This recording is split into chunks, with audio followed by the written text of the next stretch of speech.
ልዕልት ሉሊትን እህቴ አንቺ ስለ ካሌብ የምታውቂው ነገር አለ ማለቴ ስለ ቤተሰቦቹ ስትላት አልገባኝም ስለ ቤተሰቦቹ ስትላት አይ ስለሱ ቤተሰቦች ማለቴ ስለ ማንነቱ የምታውቂው ነገር አለ ስትላት አረ በፍጹም አባቱ ነበረ አባቱም አርፏል ቤተሰብ የሉትም ስትላት እና ቆይ ለምንድነው ስለ ቤተሰቦቹ የማይነግርሽ ብላ ስትጠይቃት አሁን በድጋሚ ካሌብ ስለ ቤተሰቦቹ እንድጠይቀው አይፈልግም ምንም ነገር እንድነግረውም አይፈልግም ማለቴ እንድጠይቀውም አይፈልግም ለዛ ነው ስትላት እናቴን አግኝቻን ነበረ እናቴ ደግሞ በጣም ሰላም ብላሻለች ስለሰጠሻት ገንዘብም አመሰግናለሁ ብላሻለች ስትላት አይ እናትሽ ናት አመሰግናለሁ የምትለኝ በፍጹም እሷ እንደዛ ታደርገውም አሁን መንገድ ላይ አግኝቻን ነበር እናም 100,000 ብር ካሰጠሽኝ እገልሻለሁ እንደዚህ ያደርግሻለሁ እያለች እየዛተችብኝ ነበር በጣም ነው የሚያሳዝነው የሷ ነገር ከባድ ነው ምን ማድረግ እንዳለብንም አናቅም ለማንኛውም ታያት በቃ እሷን ብዙ አያሳስብሽ በቃ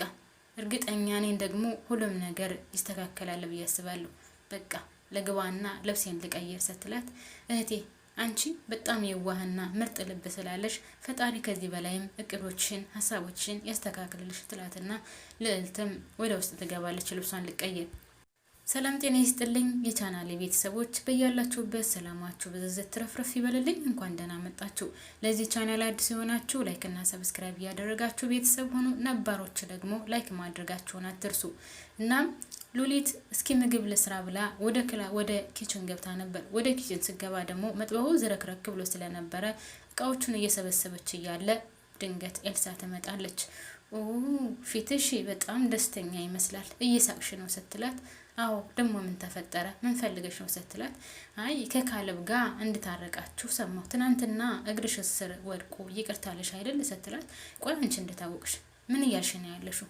ለምን በትክክል መናገር የምትፈልጊውን ነገር አትናገሪም ስትላት በቃ ያው እንግዲህ ከካሌብ ጋር ታረቀን በመካከላችን ምንም ነገር እንዳይፈጠር አድርገን ታርቀናል በደንብ አውርተንበት ነው የታረቀን ስትላት ይቅርታ አድርግልኝና ግን ይቅርታ ለመደራረግ አልፈጠናችሁም ብላ ኤልሳ ለሉሊት ጠይቃታለች ሉሊት ደግሞ የሚገርምሽ ነገር እስከዛሬ መቆየታችን ራሱ ልክ አልነበረም እናም እስከዛሬ መቆየት አልነበረብንም ስትላት እኔ ግን ባንቺ ሐሳብ አልስማማም ብላ ኤልሳ ተመለሰላታለች ሉሊት ደግሞ እኔ እኮ ባንቺ ሐሳብ አይደለም የምመራው በራሴ ሐሳብ ነው የምመራው ስለዚህ እኔ መሰለኝን ነው የማደርገው ስለዚህ ማንንም ምንም ቢልኝ ምንም አይመስል አይታየኝም ስትላት እሱ ያንቺ ምርጫ ነው ለማንኛውም ደስ እንዳለሽ ብላ ትታት ሄዳለች ማለት ነው እናም ስለ ደህንነቱ ግን በደንብ ማጣራት አለብሽ ብላ የሆነ ነገር ጣል አድርጋባታለች ማለት ነው ያው እንግዲህ አባቱ ጠንቋይ ነው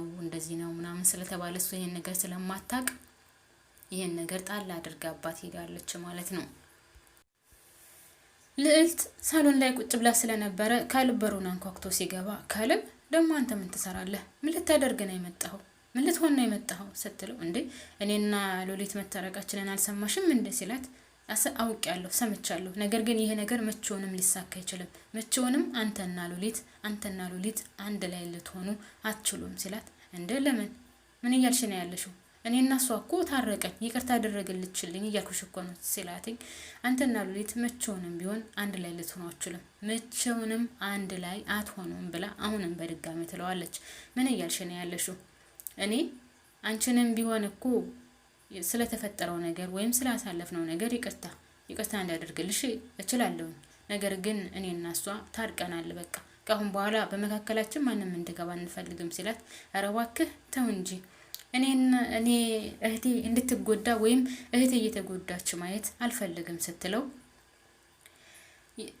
አንተ ከሷ ጋር ከሆንክ እህቴ ትጎዳለች ካንተ ጋር እንድትሆን አልፈልግም ስትለው ቆይ አንቺ ምን እያልሽ ነው ያለሽው አያገባሽም እኔና እሷ ጋር አሁን በኋላ ማንም አይለየንም አብረን ነው የምንኖረው ሲላት ኧረ እባክህ ተው እንጂ እህቴ የጠንቋይ ልጅ ጋር አብራ መኖር አትችልም ስለዚህ አንተ ጋር እህቴ አትቀመጥም አልፈቅድልህም እኔ ይቅርታ አላደርግልህም መቼውንም ቢሆን ያንተን ይቅርታ አልቀበልም እናም ደግሞ አንተ ለሉሊት አትመጥናትም ለእህቴ አንተ አትመጥናትም እህቴ ስትጎዳ ማየት ደግሞ በፍጹም አልፈልግም ስትለው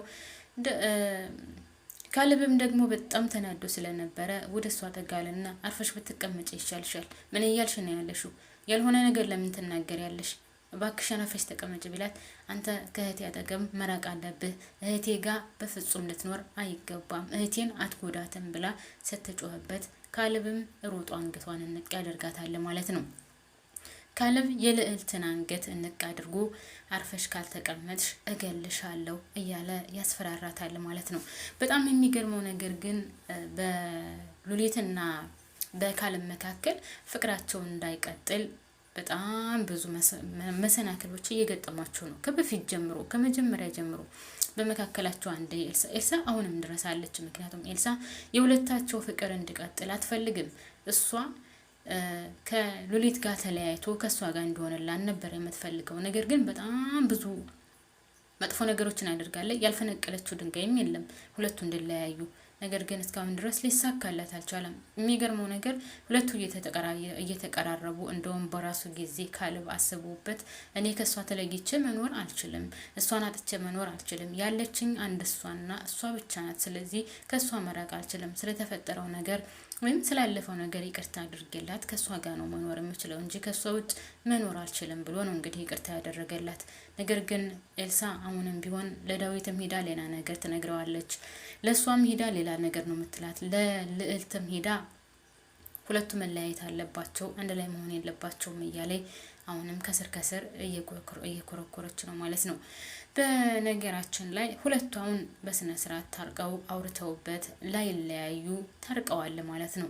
ነገር ግን አሁን ልዕልትም ስለገባችበትና ኤልሳና ልዕልት አንድ ላይ ሆነው ምን እንደሚፈጥሩ ወደፊት ባናቅም፣ ለጊዜው ግን ካሌብና ሉሊት ታርቀው ፍቅራቸውን እየቀጩ ነው ማለት ነው። አሁን እንግዲህ በሚቀጥለው ምን እንደሚፈጠር ባላቅም ልዕልትን እንደዛ አንገቷን አንቋት ሉሊት ስታይ ሉሊት እርግጠኛ ነኝ ይህን ነገር ትሰማለች ብዬ አስባለሁ። ምናልባትም አባቱ ጠንቋይ እንደነበረ እዛ ላይ ልትነግራት ትችላለች ልዕልት ማለት ነው። ምክንያቱም እዛ አንገቷን አንቋታል። አንገቷን ሲያንቃት ደግሞ እባክህን ልቀቀኝ እያለች እየጮኸች ነበረ። እንደዛ ስጮህ ደግሞ ሉሊት ሰምታ ከመጣይ ስለተፈጠረው ነገር ከጠየቀች እርግጠኛ ነኝ ታውቃለች ብዬ አስባለሁ። በነገራችን ላይ ካሌብ ተቀይሯል በጣም።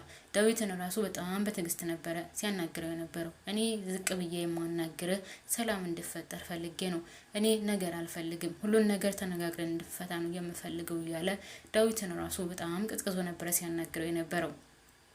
ዳዊት ያው ምንም ነገር እየታወቀብኝ ስላልመሰለው ከላይ ሲል ተነፍስ ነበር። ዳዊት ልዕልት ራሱ እንደምታውቅ አሁን የሚያውቅ አይመስለውም።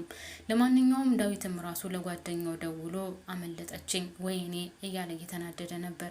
ማን እንደመታኝ ባላቅም ከኋላ የመተውኝ አመለጠችኝ፣ ግን ሁለተኛ ማምለጥ የለባትም ምክንያቱም በጣም ብዙ ዋጋ ከፍዬባታለሁ ለሷ ብዬ። እናም እንደዚህ ሆነ እያለ ነው ሲያወራ የነበረው። ለማንኛውም ውድና የተከበራችሁ ቤተሰቦቼ ድራማው ያለቀው ካሌብ ሉሊትን አንገቷን እንቅ አድርጓት ነው። እንግዲህ ምን ይፈጠር ይሆን በሚቀጥለው የምናየው ይሆናል ማለት ነው። ውድና የተከበራችሁ የቻናሌ ቤተሰቦች አሁንም በድጋሚ ለዚህ ቻናል አዲስ ከሆናችሁ ላይክ እና ሰብስክራይብ እያደረጋችሁ ቤተሰብ ሁኑ። ነባሮቹ ደግሞ ላይክ ማድረጋችሁን አትርሱ፣ ስወዳችሁ ማለት ነው። ምክንያቱም እናንተ ናችሁ እዚህ የሚያደረሳችሁኝ የምታበረታቱኝ፣ ላይክ ሼር ሰብስክራይብ የምታደርጉልኝ እናንተ ናችሁና አሁንም ላይክ ሼር ማድረጋችሁን አትርሱ ማለት ነው። ከልብ አመሰግናለሁ። በያላችሁበት የዓለም ዳርቻ ሰላማችሁ በዝዝት ትረፍርፍ ይበልልኝ። ኢትዮጵያ ሀገራችንን ፈጣሪ ሰላም ያደርግልን፣ ህዝባችንን ይጠብቅልን። እናንተም በያላችሁበት ሰላማችሁ ይብዛ። ባባይ አመሰግናለሁ።